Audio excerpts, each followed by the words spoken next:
సంక్రాంతి సంబరాల పేరిట విచ్చలవిడిగా సాగుతున్న అశ్లీల నృత్యాలు, అసభ్యకరమైన సన్నివేశాలు, బూతులు, అసలు ఈ వీడియోలు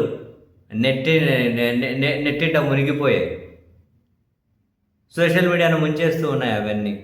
సంక్రాంతి సంబరాలు ఇవన్నీ ఏంట్రా బాబు అని చెప్పి ఈ అశ్లీలత గురించి చర్చ జరుగుతూ ఉన్నప్పుడే ఇప్పుడు ఈ చర్చలోకి, ఈ నెట్టింట చర్చలోకి ఒక కీలక అధికారి కూడా వచ్చి చేరారు.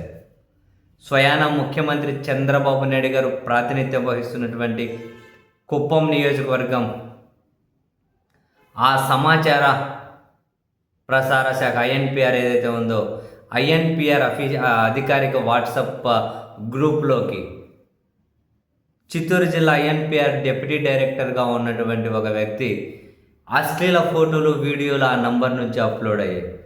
చాలాసేపు అలాగే ఉన్నాయట. అందులో ఉన్నటువంటి ఉన్నతాధికారులు ఉలిక్కిపడ్డారు. ఈ విషయం మొత్తం అంతా దవానంలో వ్యాపించిపోయింది. ఆ డిప్యూటీ డైరెక్టర్ అశ్లీల ఫోటోలు, వీడియోలు పోస్ట్ చేశారు అని. తర్వాత ఆయన వాటిని డిలీట్ చేశారట. దీని మీద పెద్ద చర్చ జరుగుతోంది. ఈ క్రమంలో తాను పోలీసులను ఆశ్రయించారు. నా ఫోన్ హ్యాక్ అయింది, హ్యాకర్ల పని ఇదంతా, దీని మీద విచారణ చేయండి అని చెప్పి ఆ అధికారి పోలీసులను ఆశ్రయించారట. సో మరి దీని వెనక ఏం జరిగింది అన్నది పోలీసులు తేలుస్తారేమో చూడాలి. And at the same time అధికారి నుంచి ఏమైనా ఉన్నతాధికారులు వివరణ కోరతారా అని కూడా ఉద్యోగ వర్గాల్లో అయితే చర్చ జరుగుతూ ఉంది. స్వయాన ముఖ్యమంత్రి సొంత నియోజకవర్గానికి సంబంధించిన వ్యవహారం కాబట్టి ఇది సోషల్ మీడియాలో పెద్ద చర్చకు కారణమైంది. And at the same time ఈ సంక్రాంతి సంబరాల పేరుతో జరుగుతున్న అశ్లీల నృత్యాలు, అశ్లీల కథలు, దీని మీద ఇదే ఒక పెద్ద టాపిక్ అయిపోయి చర్చ జరుగుతుంది. అట్లా ప్రవర్తిస్తున్నారు, ఏం చేద్దాం?